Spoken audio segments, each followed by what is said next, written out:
Somewhere along the Yangtze River in China, archaeologists digging through waterlogged layers of ancient soil have recovered grains, tools, and traces of field systems that push the story of rice farming back roughly 9,000 years. And on the other side of the world, in the inland delta of the Niger River in West Africa, an entirely separate species of rice was domesticated by entirely different peoples who had no contact with China whatsoever. Rice was tamed twice, independently, on 2 continents, and today it feeds more people than almost any other food on Earth. So today, let us follow that story properly. Where rice actually came from, the 2 separate domestications and what distinguishes them, how the flooded paddy field became one of the most productive agricultural systems ever devised, how rice spread across Asia and crossed oceans, the cultural weight it carries, and where it is grown today. This is a story of water, engineering, migration, and a grass that reshaped entire civilizations.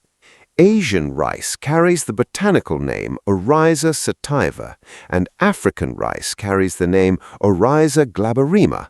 Both are members of the grass family, like wheat and barley, and both were domesticated from wild ancestors that still grow in their respective regions. The Asian species divided early into major groups, most familiarly the long-grained indica types and the shorter, stickier japonica types, and that division underlies much of the diversity of rice varieties grown and eaten around the world today. The domestication of Asian rice is placed by researchers in China, with the Yangtze River basin featuring prominently in the archaeological record.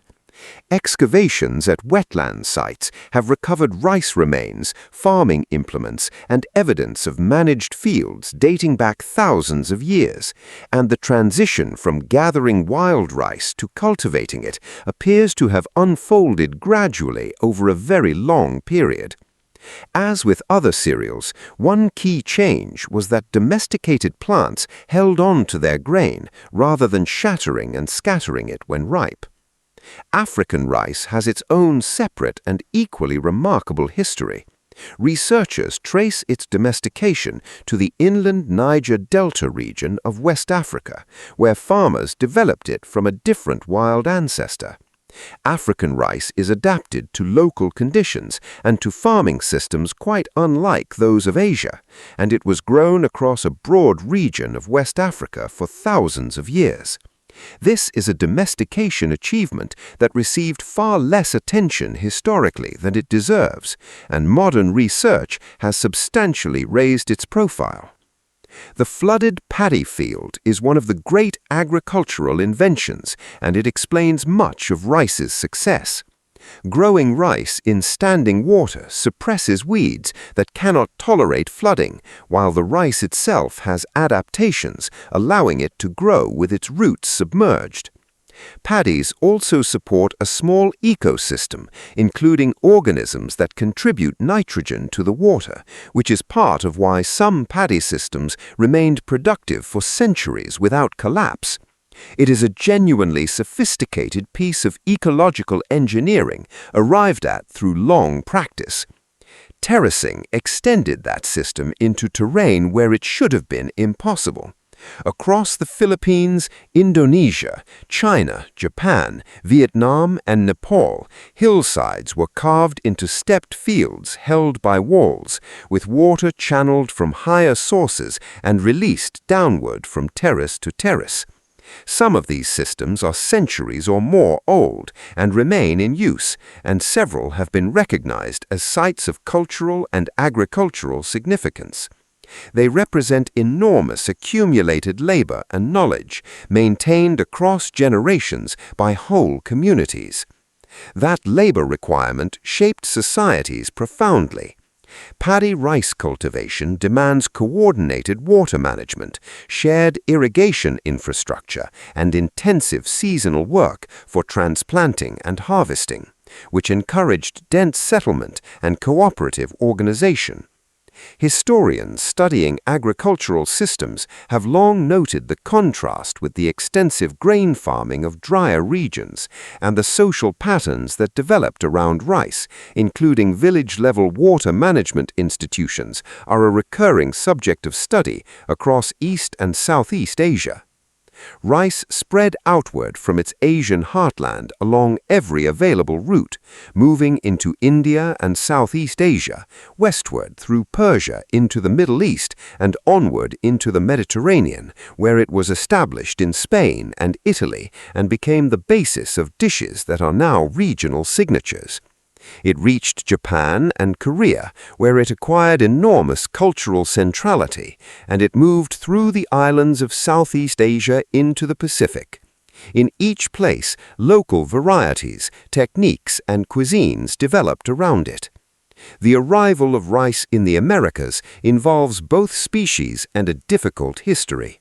Rice was introduced to the Americas through European colonial expansion, and rice cultivation in parts of the American South developed on plantations worked by enslaved Africans.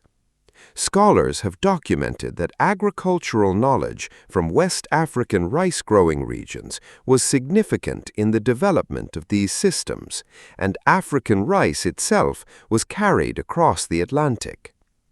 It is a chapter that connects the two separate domestications in a way nobody involved could have anticipated.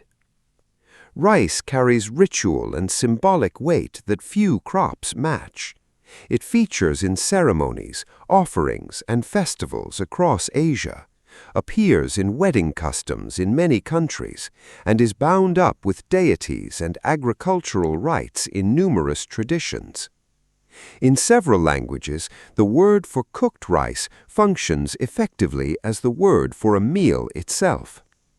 That linguistic fact says a great deal about how central this grain became, moving beyond food into the basic vocabulary of eating and hospitality. The processing of rice created its own long history. Removing the outer hull produces brown rice, and further milling that removes the bran layers produces white rice, which keeps longer and cooks faster, but requires more processing. Traditional milling was done by hand, with mortars and pestles, an enormously laborious task, and mechanization of rice milling transformed the industry. Parboiling, in which rice is partially boiled in the husk before milling, is an ancient technique in parts of South Asia and Africa that changes the grain's cooking behavior. Today, rice is one of the most produced crops on the planet. According to data compiled by the Food and Agricultural Organization of the United Nations, China and India together account for a very large share of global production, with Bangladesh, Indonesia, Vietnam, Thailand, Myanmar, and the Philippines among other major producers. A very large proportion of the crop is consumed in the countries where it is grown, though international trade in rice is substantial and strategically important for many nations. Step back, and rice's story is one of independent human ingenuity, arriving at similar solutions on different continents. Two species, two regions, two sets of farmers with no knowledge of each other, both recognizing the potential of a wetland grass, and both spending millennia turning it into a staple. That parallel achievement is one of the most striking facts in the whole history of agriculture.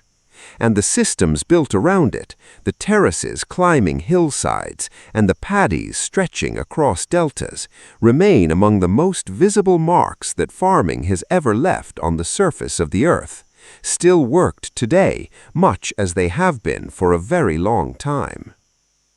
The distinction between rice types is worth understanding because it shapes entire cuisines. Long-grain indica varieties cook up separate and fluffy, suiting dishes where individual grains matter, while shorter japonica varieties are stickier and hold together, which is why they suit chopsticks, molded dishes, and preparations where clumping is desirable. Glutinous or sticky rice, despite the name, contains no gluten at all and is a distinct type used in sweets and specific dishes across Southeast Asia and southern China. Aromatic varieties form a category of their own with strong regional identity. Basmati from the Indian subcontinent and jasmine from Thailand are the best known, both prized for their fragrance and both carrying protected reputations tied to specific growing regions. These varieties command premium prices and are traded internationally in substantial volumes, and disputes over naming and geographical origin have arisen precisely because the reputation attached to a growing region carries genuine commercial value. So tell me, which part of rice's story surprised you the most? That it was domesticated separately in Asia and Africa? The engineering behind terraced paddies? Or that the word for cooked rice means a meal in several languages? Share it in the comments. If you enjoy carefully researched food history, like the video and subscribe for more. And the reference sources are listed in the description below. This video uses AI-generated audio and visuals for educational purposes only. It presents the documented history, botany, and cultural background of this food, and it is not medical, dietary, or professional advice.